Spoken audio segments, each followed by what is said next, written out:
Okay, so we're gonna do a full review of the full game. It's gonna be in several parts because it tends to get long when I discuss stuff.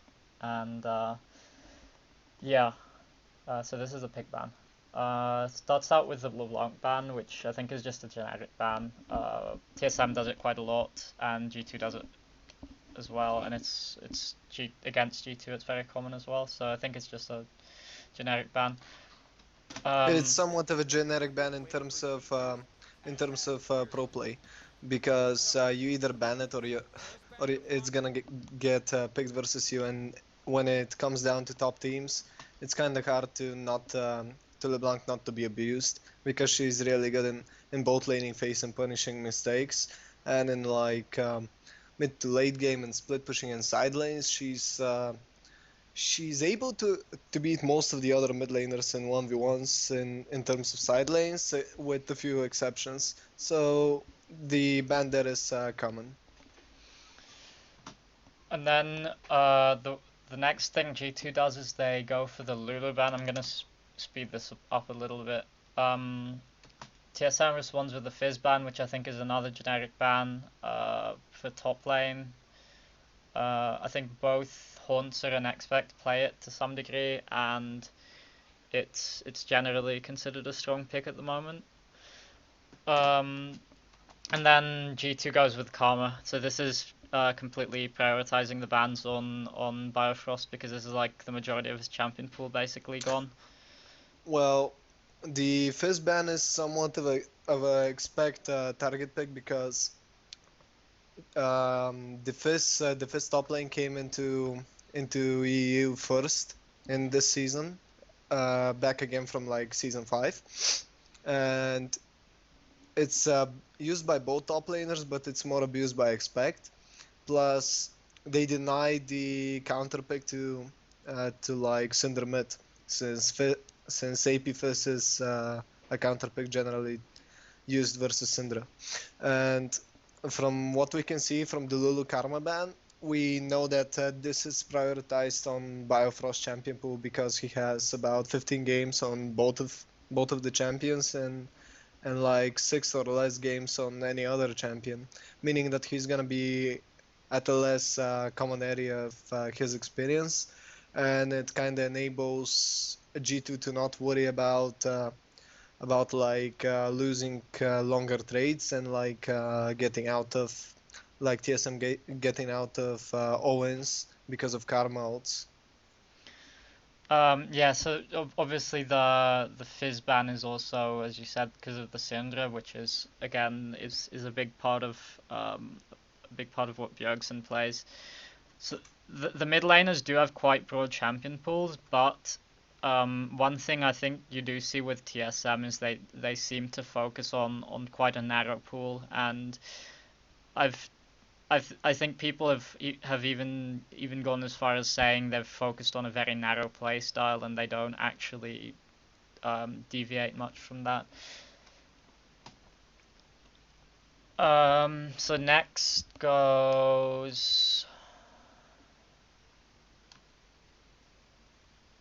is the target ban. The Tom Kench ban is targeted onto Mithy because he plays it quite a lot. All right, stop it here. So with the first 6 bans gone, we know that the target ban, like the Tam Kench's target ban against Mitty, because that's his most played champion this overall split, and I think he played it once or twice on MSI. I'm not completely sure, but like that's his best champion, so it's kind of a target ban, and it stops G2 from like from poke. Like, if Bjergsen plays somewhat like Jace or Azir or Orianna or somewhat like that, or if WoW Turtle picks his signature champs this season, which are Ashe and Varus, Tahm Kench can just swallow the target, and it will kind of stop the whole point of TSM's drafts, which, as you said earlier, are kind of narrow because they tend to do the same things over and over again. And it's not just this season, it's been last season as well. Since they came into Worlds last season with basically the same comps over and over into MSI this season and overall in the spring split, which means that they play only one way. So the bans are required for them, and the cannon ban is a generic ban. So I mean, at this point, I suppose we can go over what we expect from the team comps. G2 generally seems to play more of a team fight and mid-late focused game, especially because like some of their preferred picks are of the likes of Shen, of the likes of Rumble, and of course Maokai, who are sort of um, that we sort of see them used for the controlling of the dragon fights and things like that. Yeah, for Dragon areas. And Yep. so that's sort of the direction that you'd expect G2 to go in. And then on the other hand, TSM generally focuses on a slightly more laning focused and pick focused composition. Like one of the biggest, like almost the majority of games in bot lane, at least through the through the spring split, they played with Ash Karma, and Syndra is of course a big portion of what Bjergsen picks, and then junglers like Lee Sin and Rengar to set up Yeah. picks, and then just Haunts are playing sort of generic tanks for the most part.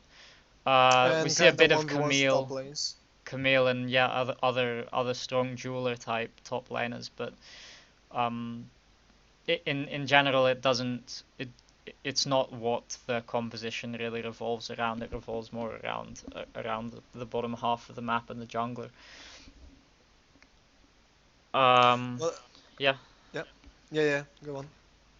no, that's it, I think, for that. Okay, so I totally agree on what you said.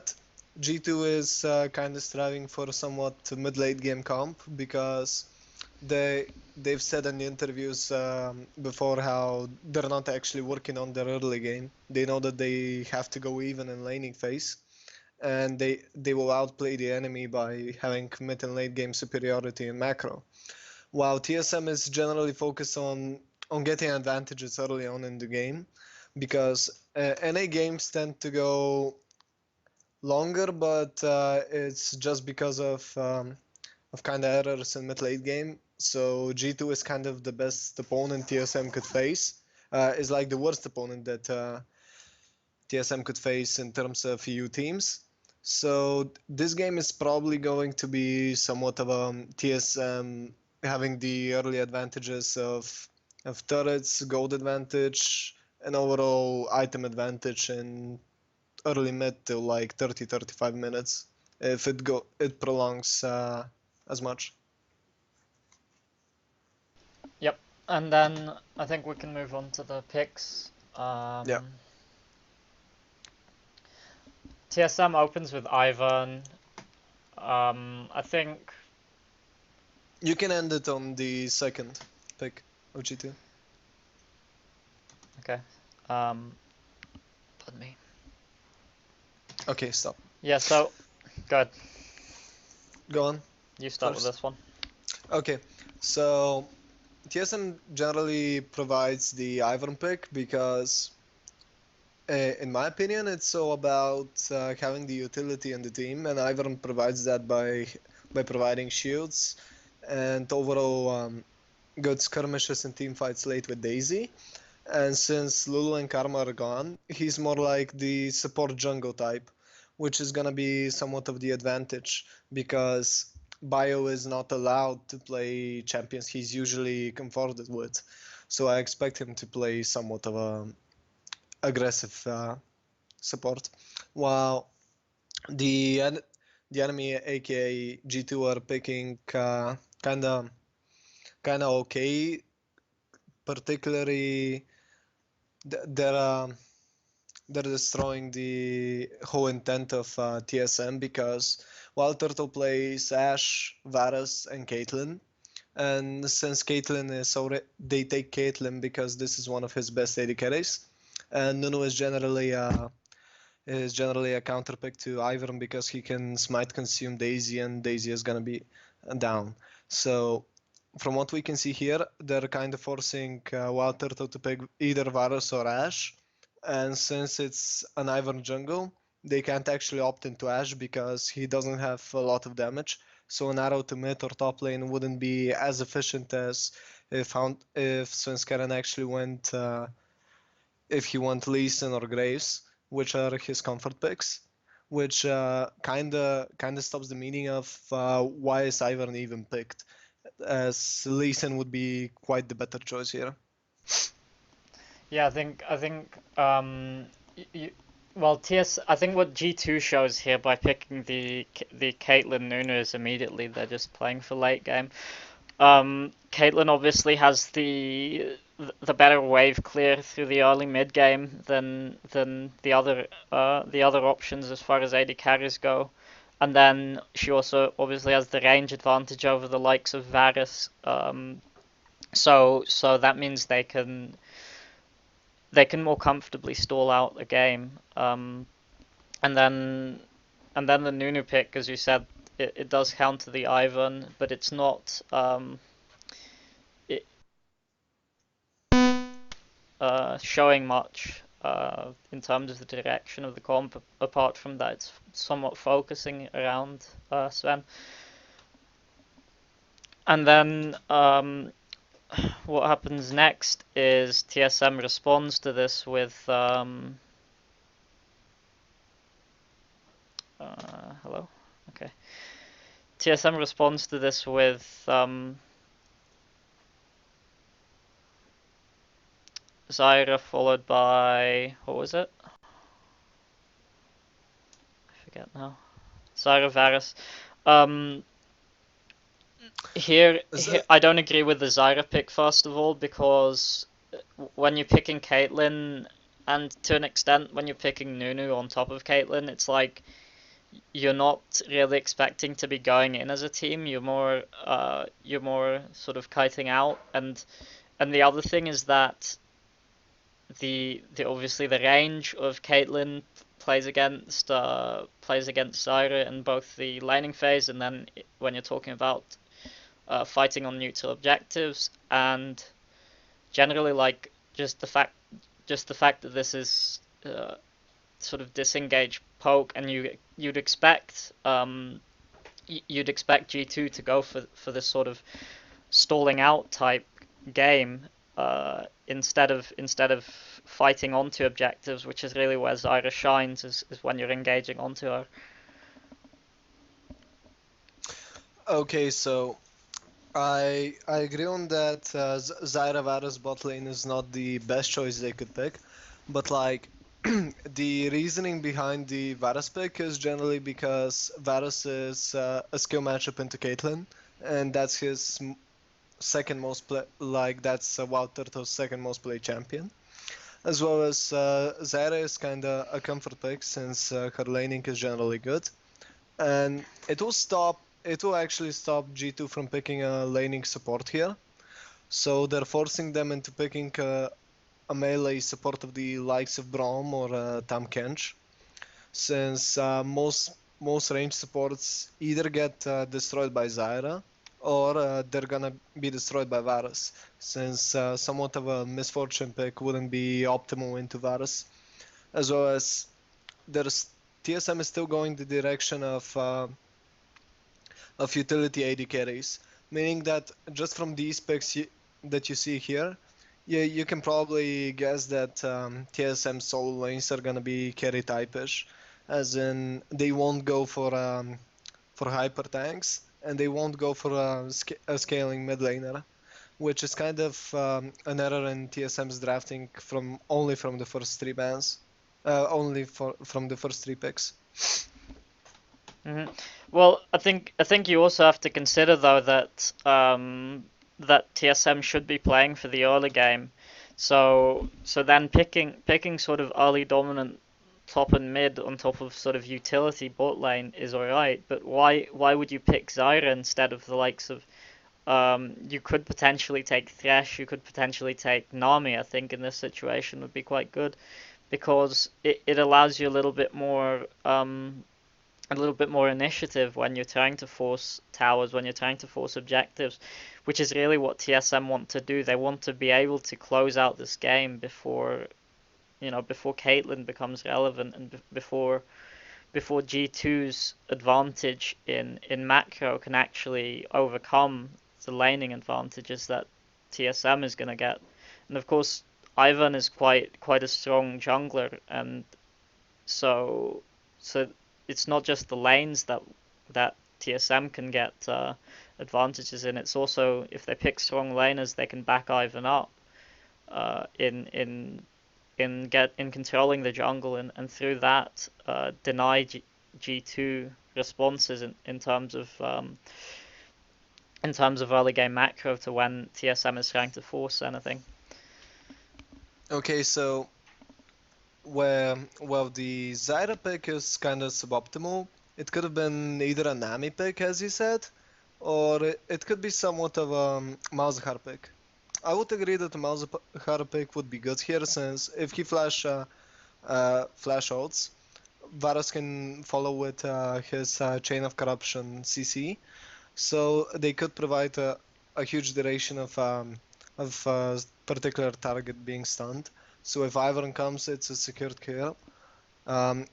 It's probably between those two supports. While, as I said earlier, Varus pick is needed because while Turtle plays only 380 carries and Ashe is somewhat of a lane counter to Caitlyn, but it's not a good choice in pro play since Ivern is not that great of a jungler early game compared to someone like Lee Sin or Graves, so she won't provide that much to the team as a value. So the only thing that could be changed here is basically the Zyra pickup as support. While as we can see, G2 is opting into Braum support, meaning that they're gonna go even straight more for late game fights, and they're gonna be kind of weaker in skirmishes. Since if we look at the top three picks for both teams right now, if they had if they're having a situation where they're gonna 3v3,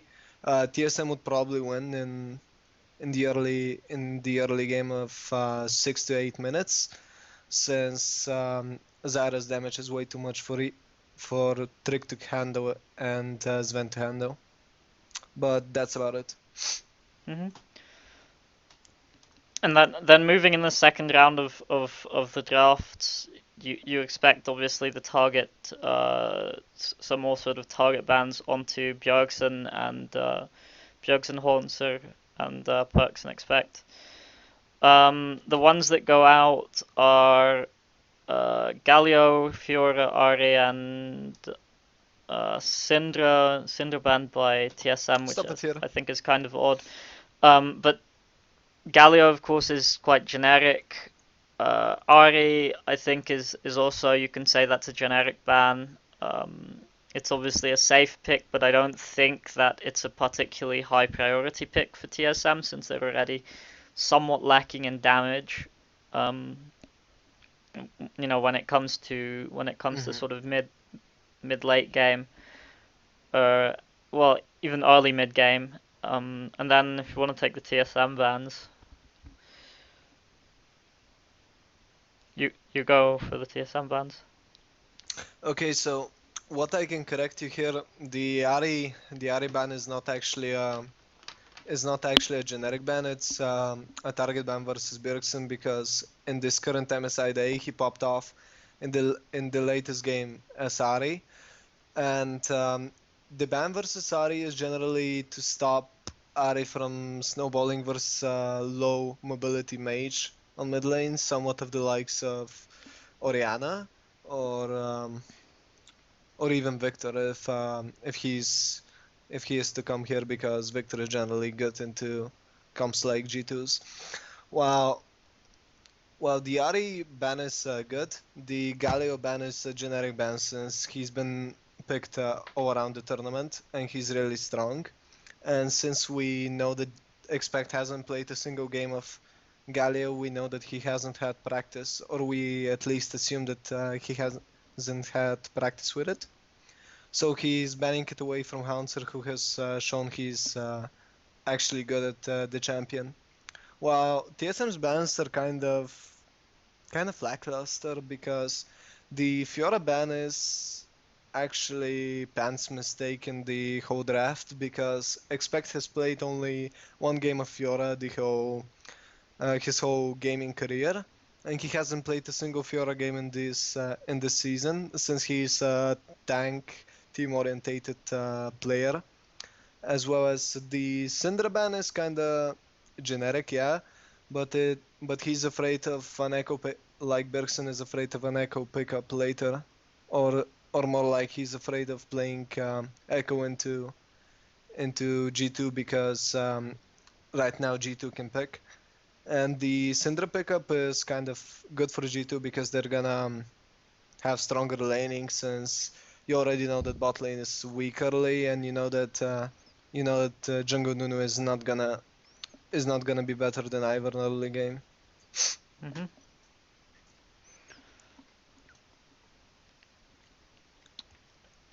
Um, so Sven goes for Oriana, and then they respond with the Rumble Jace. What about Cinder versus Jace? I think that's not a matchup that Jace has a huge advantage in, or would I be wrong in saying that? Yeah, that's why they banned Syndra Okay. because they wanted to play Jace. Yep. And then the Rumble pickup.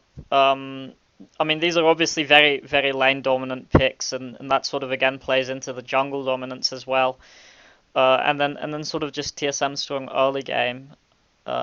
In terms of that, I think it makes sense. But one of the problems I think you run into when with this draft is the fact that it's very hard for you to work around towers and the non-neutral objectives. It's Yeah. very hard to force fights because you don't have the range on your hard CC. So Varus, Ivan sure sort of has some range, but it's not very decisive engages that you can do.